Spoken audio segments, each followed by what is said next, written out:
Whistle blower Pakistan के साथ मैं हूं अख्तर शाहीन रिंद।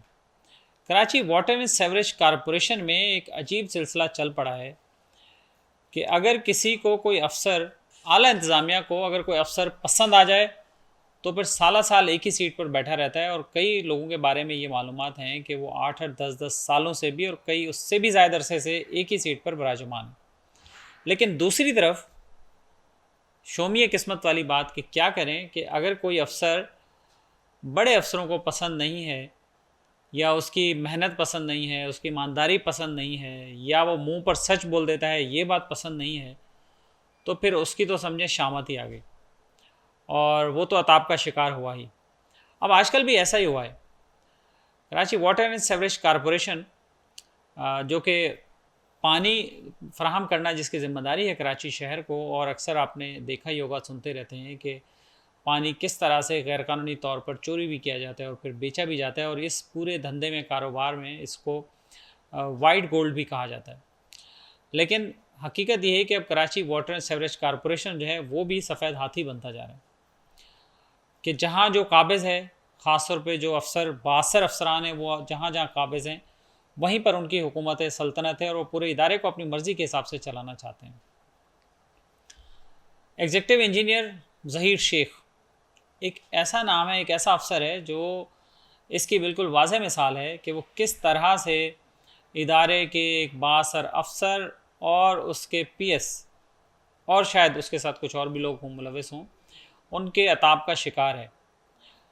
आप अंदाज़ा लगा सकते हैं कि किस तरह वो अताब का शिकार है, उसकी तफसील मैं आपको अभी बताता हूँ। लेकिन उससे पहले एक बात आपको और बता दूँ कि किसी भी सरकारी मुलाजिम के लिए, हुकूमती नौकरी के लिए या सरकारी नौकरी के लिए ये रूल्स हैं कि उसका एक तो बात है कि कहीं भी ट्रांसफ़र पोस्टिंग उसकी हो सकती है उस डिपार्टमेंट में जहाँ जहाँ उसके मुख्तलिफ शोबे हैं।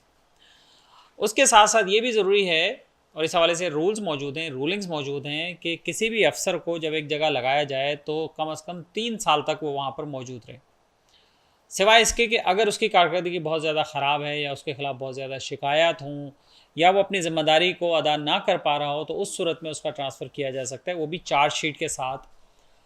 लेकिन ऐसा नहीं है कि आप एक अफसर को आज यहाँ लगाएं, कल उसे हटा दें, फिर परसों वहाँ लगा दें, फिर तरसों उसे हटा दें। लेकिन ये सिलसिला Karachi water and sewerage corporation में हो रहा है और चल रहा है, जिसका ताज़ा तरीन शिकार जो हैं वो ज़हीर शेख साहब हुए हैं। ज़हीर शेख साहब के बारे में आपको बता दूं, एनएडी से इंजीनियरिंग पढ़ी उन्होंने और Karachi water and sewerage corporation join किया। गुज़िश्ता 2 सालों में हमने कैलकुलेट करके देखा है, गुज़िश्ता 2 सालों में 11 बार उनके ट्रांसफ़र्स हुए, ट्रांसफ़र्स एंड पोस्टिंग्स 11 बार हुए। तो ऑन एन एवरेज अगर आप देख लें, एक साल में 12 महीने होते हैं, 2 साल के 24 महीने हो गए। 24 महीनों में 11 दफ़ा ट्रांसफ़र पोस्टिंग हुई है, तो क्या बना औसत? तकरीबन 2 माह, कि 2 माह, सवा 2 माह एक ओहदे पे वो रहे और उसके बाद ट्रांसफ़र। भाई क्यों? ऐसा उन्होंने क्या गुनाह किया था कि आपने उन्हें इस कदर ख्वार कराया कि एक जगह लगाया, फिर हटा दिया, फिर लगाया, फिर हटा दिया, फिर लगाया? भाई क्या वजह क्या है? क्या उनकी कारकर्दगी ख़राब थी तो कोई चार्जशीट होती? चार्जशीट भी नहीं है। फिर क्या वजह है ट्रांसफ़र होने की? तो फिर क्या समझ में आया कि शायद वो पसंद नहीं है, या उनकी जो साफ़ गोई है वो अफसरान को पसंद नहीं है, वो हर मामले में मुंह पर ही सच बोल देते हैं, शायद उनको ये बात पसंद नहीं है। इसी वजह से उन्हें घुमाया जा रहा है, घुमाया जा रहा है। Karachi water and sewerage corporation में मुख्तलिफ डिवीजन में, मुख्तलिफ जगहों में घुमाया जा रहा है। बहुत सारे लोग शायद समझ रहे होंगे कि नहीं, ऐसा तो नहीं हो सकता, लेकिन ऐसा हुआ है Karachi water and sewerage corporation में। और मैं आपको बताता हूँ कि वो कब से ये सिलसिला शुरू हुआ है। तो ये जो सिलसिला है ये 2023 में शुरू हुआ है, और ग्रेड 18 के अफसर हैं ज़हीर शेख, और इनके साथ हमेशा ये हुआ है कि इन्हें जब भी हटाया गया है, अक्सर औकात तो इनकी जगह पर ग्रेड 17 का जूनियर बंदा लगाया गया है। अब आप खुद सोचिए कि एक सीनियर ग्रेड के बंदे को हटाकर उसी ओहदे पर जूनियर ग्रेड के बंदे को लगाया जा रहा है। इनका ग्रेड 18 है, और जो इनकी जगह पर लगने वाले अफसर हैं ज़्यादातर वो ग्रेड 17 के अफसर थे। तो चलिए हम हिसाब लगाते हैं 2023 से। 13 मार्च 2023 को ज़हीर शेख को जौहर से हटाया गया, और हटाकर फिर मार्च के बाद अप्रैल, यानी 1 महीने बाद ही 18 अप्रैल को उन्हें मलीर में लगाया गया। उसके बाद जनाब फिर मई में आ जाएं, 3 मई 2023 को उन्हें फिर मॉडल जोन से हटाया जा रहा है। हटा दिया गया। कुछ माह के बाद फिर लगाया गया। अब आ जाइए दिसंबर में, 15 दिसंबर 2023 मलिर से हटाकर एंटी थेफ्ट सेल में लगाया गया। और फिर अप्रैल 2024, यानी दिसंबर के बाद आप अप्रैल अंदाज़ा लगा लें कितने महीने का गैप है, अप्रैल 2024 में उन्हें एंटी थेफ्ट सेल से हटा दिया गया और फिर HRDA में रिपोर्ट करा दिया गया। उसके बाद 15 जुलाई 2024 को उन्हें FTM में लगाया गया। और उसके बाद अक्टूबर में फिर एक नया ऑर्डर जारी हो गया। 25 अक्टूबर 2024 को FTM से उन्हें शाह फैसल भेज दिया गया।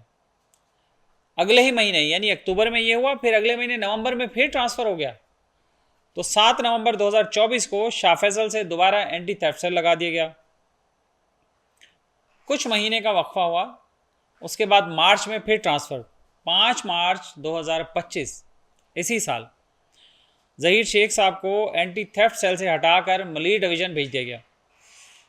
और फिर मार्च के बाद अगले ही महीने अप्रैल 14 अप्रैल 2025 को मलिर से एक बार फिर हटाकर गडाप लगा दिया गया। तो अब आप खुद सोचिए, देखें, आप भी सुन के चकरा गए होंगे ना।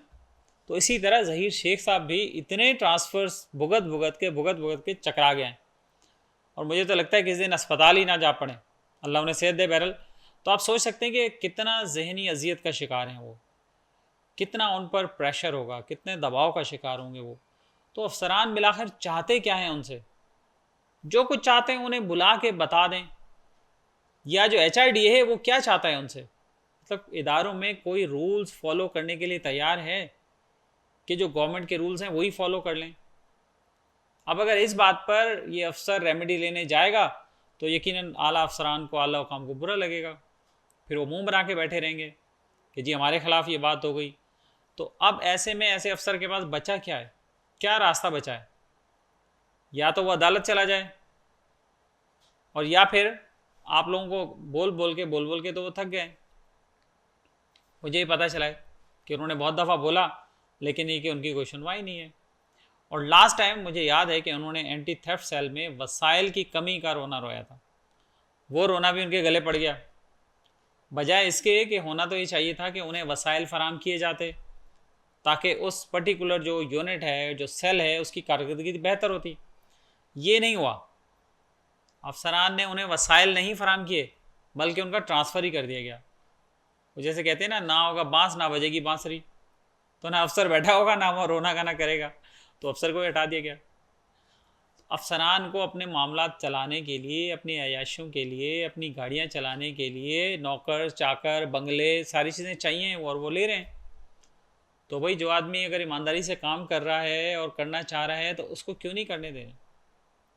क्या ये ज़रूरी है कि हर अफसर या तो किसी पार्टी की सपोर्ट ले, या किसी अफसर की सपोर्ट ले, या किसी इदारे से फ़ोन कराए, या कोई सिफारिशें कराए, या चीज़ें करे, और या फिर मुबैना तौर पर बैग भर भर के माल पहुँचाए?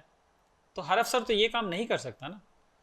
तो आला अफसरान क्या चाहते हैं अब ये वही बेहतर समझते हैं। लेकिन ये एक अफसर के साथ ज़्यादती हो रही थी, तो हमने सोचा आपको बता दें। अब इस पर आपकी जो भी राय हो आप कमेंट में ज़रूर दीजिए।